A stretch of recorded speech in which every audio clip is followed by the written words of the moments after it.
Your time starts now. அனைவருக்கும் வணக்கம். நான் இன்று எடுத்துக்கொண்ட தலைப்பு புற்றுநோய் சிகிச்சையில் ஒரு மைல்கல்லாக கருதப்படும் டென்ட்ரைட்டிக் செல் பேஸ்ட் வேக்சின் இம்யூனோதெரப்பி. அதாவது நம் உடலில் உள்ள நோய் எதிர்ப்பு செல்களை கொண்ட புற்றுநோயை பற்றி எப்படி அழிக்கலாம் என்பதை பற்றியும், குறிப்பாக டென்ட்ரைட்டிக் செல்களை வைத்து உருவாக்கப்படும் தடுப்பூசிகளை பற்றியும் இந்த தொகுப்பில் நாம் பார்க்க போகிறோம். அடுத்தது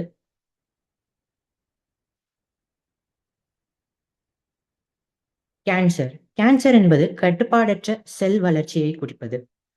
இன்றளவில் நம் நாட்டில் ஆண்டுக்கு 14.6 லட்சம் புதிய நோயாளிகள் கேன்சரால் பாதிக்கப்படுகின்றனர். அதாவது 9இல் ஒரு இந்தியருக்கு கேன்சர் பாதிப்பு ஏற்படுகிறது. பொதுவாக நம் நாட்டில் வாய், மார்பகம், கர்ப்பப்பை புற்றுநோயால் அதிகம் பாதிக்கப்படுகின்றனர். அடுத்ததாக பொதுவாக புற்றுநோய்க்கு அறுவை சிகிச்சை, கீமோதெரபி, ரேடியேஷன் போன்ற சிகிச்சைகள் தான் பெரும்பாலாக அளிக்கப்பட்டு வருகின்றன. இதில் இம்யூனோதெரபி எனப்படும் புற்றுநோய் எதிர்ப்பு சிகிச்சை என்பது முற்றிலும் மாறுபட்டது. இது நோயாளியின் சொந்த நோய் எதிர்ப்பு மண்டலத்தை தூண்டிவிட்டு புற்றுநோய் செல்களை அளிக்கிறது. இதில் டென்ட்ரைட்டிக் செல் எனப்படும் கிளை உயிரணு மிக முக்கிய பங்கு வகிக்கின்றது. அடுத்ததாக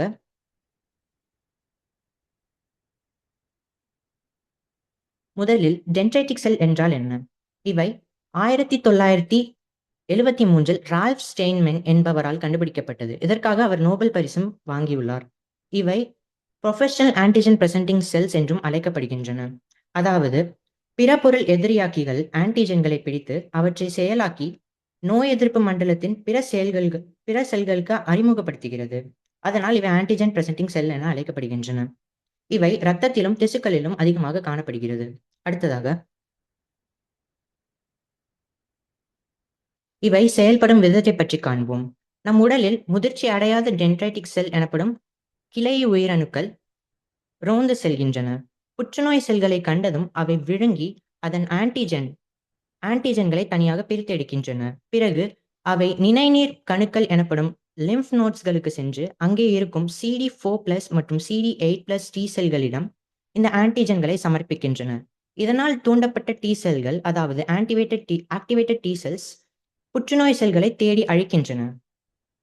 அடுத்ததாக இத்தடுப்பூசியை தயாரிக்கும் முறையை பற்றி காண்போம். இது 5 படிகளாக பிரிக்கப்பட்டுள்ளது.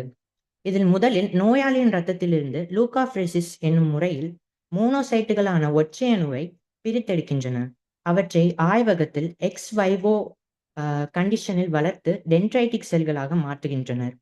பிறகு நோயாளியின் புற்றுநோய் ஆன்டிஜன்களை இந்த செல்களுக்குள் செலுத்தி அவற்றை மீண்டும் நோயாளிகளின் உடலிலேயே ஊசி மூலம் செலுத்துகிறார்கள். அடுத்ததாக இதில் பயன்படுத்தப்படும் ஆன்டிஜன்களின் வகைகளை பற்றி காண்போம். கட்டி சிதைவுகள், டியூமர் லைசேட், நோயாளியின் கட்டியை எடுத்து அரைத்து முழுமையாக பயன்படுத்துவது. அடுத்ததாக செயற்கை பெப்டைடுகள், குறிப்பிட்ட புற்றுநோயாளிகளின் பொதுவாக இருக்கும் புரதங்களை எடுத்து ஆன்டிஜன்களாக கொடுப்பது. அடுத்து எம்ஆர்என்ஏவை நேரடியாக எம்ஆர்என்ஏ மூலம் ஆன்டிஜன்களை உருவாக்கப்படுவது. இறுதியாக புரத துண்டுகள், அதாவது நியோ ஆன்டிஜென்ஸ், நோயாளியின் புற்றுநோய் மரபணு மாற்றத்தால் உருவான புதிய தனித்துவமான புரதங்களை ஆன்டிஜன்களாக பயன்படுத்துவது. அடுத்ததாக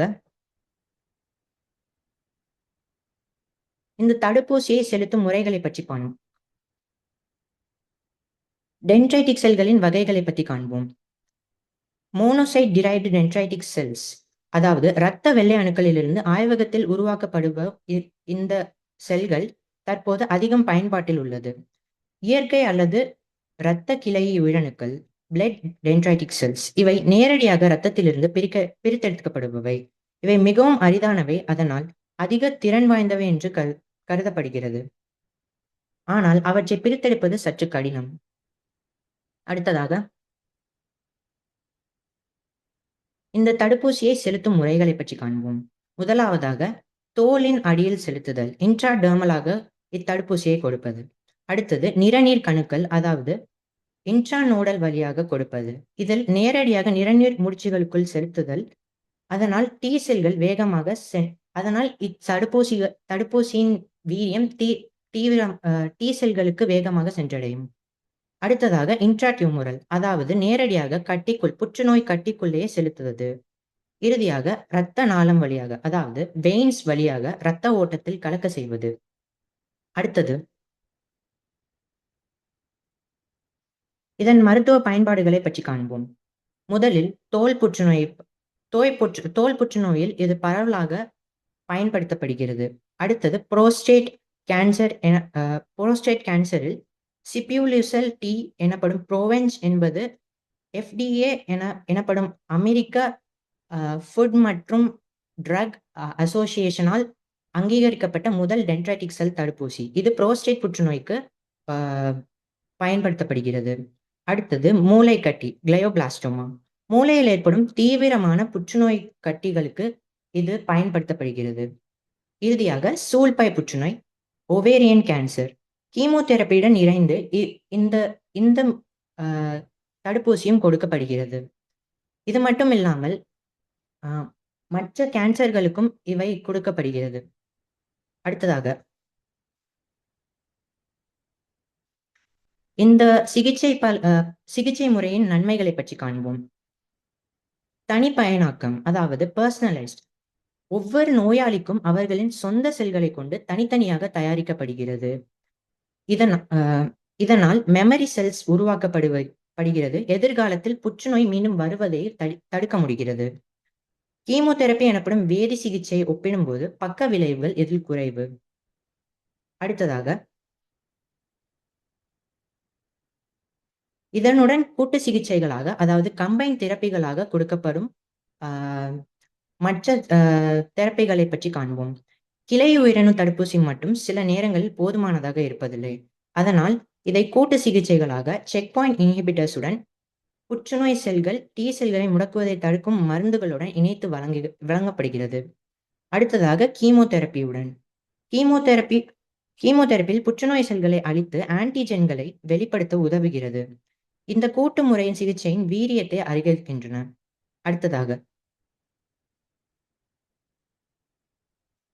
இச்சிகிச்சை முறையில் உள்ள சவால்கள். மைக்ரேஷன், இடம்பெயர்வு. செலுத்தப்பட்டுள்ள தடுப்பூசி செல்கள் மிக சிலவே நிணநீர் முடிச்சுகளுக்கு சென்றடைகின்றன. கட்டிச்சூழல், அதாவது டியூமர் மைக்ரோ என்வாயர்மெண்ட். புற்றுநோய் கட்டியை சுற்றியுள்ள சூழல் நோய் எதிர்ப்பு செல்களை செயல்பட விடாமல் தடுக்கிறது. அடுத்ததாக செலவு மற்றும் நேரம். ஒவ்வொரு நோயாளிக்கும் தனித்தனியாக தயாரித்து அதிக செலவும் நேரமும் பிடிக்கும் செயலாக இது உள்ளது. அடுத்தது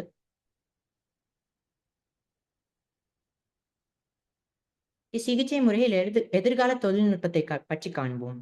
நானோ தொழில்நுட்பம், நானோ டெக்னாலஜி. சிலிக்கா நானோ துகள்கள், சிலிக்கா நானோ ஜைகோட்ஸ் மூலம் கிளை உயிரணுக்களை துல்லியமாக செயல்பட வைப்பது. அடுத்த தலைமுறை தடுப்பூசிகள், நெக்ஸ்ட் ஜெனரேஷன் வேக்சின்ஸ். ஆய்வகத்தில் வளர்க்காமல் நேரடியாக உடலுக்குள் இருக்கும் டென்ட்ரைட்டிக் செல்களை குறிவைக்கும் முறைகளை குறிக்கிறது. அடுத்தது உயிரியல் பொருட்கள், பயோமெட்டீரியல்ஸ் எனப்படும் ஸ்கேஃபோல்ட்ஸ். செல் சிறப்பாக செயல்பட உதவுகிறது. அடுத்ததாக இச்சிகிச்சை முறையில் ஆய்வு முடிவுகளை பற்றி காண்போம். பல மருத்துவ பரிசோதனைகளில் நோயாளிகளின் உயிர் வாழும் காலம் அதிகரிக்கப்பட்டுள்ளது கண்டுபிடிக்கப்பட்டது. குறிப்பாக தோல் புற்றுநோய் மற்றும் தீவிர மூளை புற்றுநோய், கிளையோபிளாஸ்டோமா நோயாளிகளுக்கு இது நம்பிக்கை அளிக்கும் முடிவுகளை தந்துள்ளது. ஆரம்பகட்ட புற்றுநோயை விட நோய் முற்றிய நிலையில் உள்ளவர்களுக்கு இதை மற்ற சிகிச்சைகளுடன் இணைத்து கொடுப்பது சிறந்தது. இதற்கு எடுத்துக்காட்டாக செக் குடியரசு நாட்டின் மோட்டோல் யூனிவர்சிட்டியின் நடத்தப்பட்ட 14 ஆண்டு கால ஆய்வில் இச்சிகிச்சை முறையில் கிளையோபிளாஸ்டோமா என்ற தீவிர மூளை புற்றுநோயால் பாதிக்கப்பட்டவர்கள் மற்ற நோயாளிகளை விட 4.5 ஆண்டுகள் ஆயுட்காலம் நீட்டிக்கப்பட்டுள்ளது குறிப்பிடத்தக்கது. அடுத்ததாக டென்ட்ரைட்டிக் செல் எனப்படும் கிளை உயிரணு தடுப்பூசிகள் புற்றுநோய் சிகிச்சையில் ஒரு பாதுகாப்பான நம்பிக்கைக்குரிய அணுகுமுறையாகும். இது நோயாளியின் சொந்த உடலின் சக்தியை பயன்படுத்துகிறது. எதிர்காலத்தில் மேம்பட்ட தொழில்நுட்பம் மற்றும் கூட்டு சிகிச்சை மூலம் இந்த புற்றுநோய் முற்றிலும் குணப்படுத்தக்கூடியதாக ஒன்றாக மாற வாய்ப்புள்ளது. இத்துடன் இத்தொகுப்பை நிறைவு செய்கிறேன். வாய்ப்பளித்தவருக்கு நன்றி பாராட்டி விடைபெறுகிறேன். நன்றி, வணக்கம்.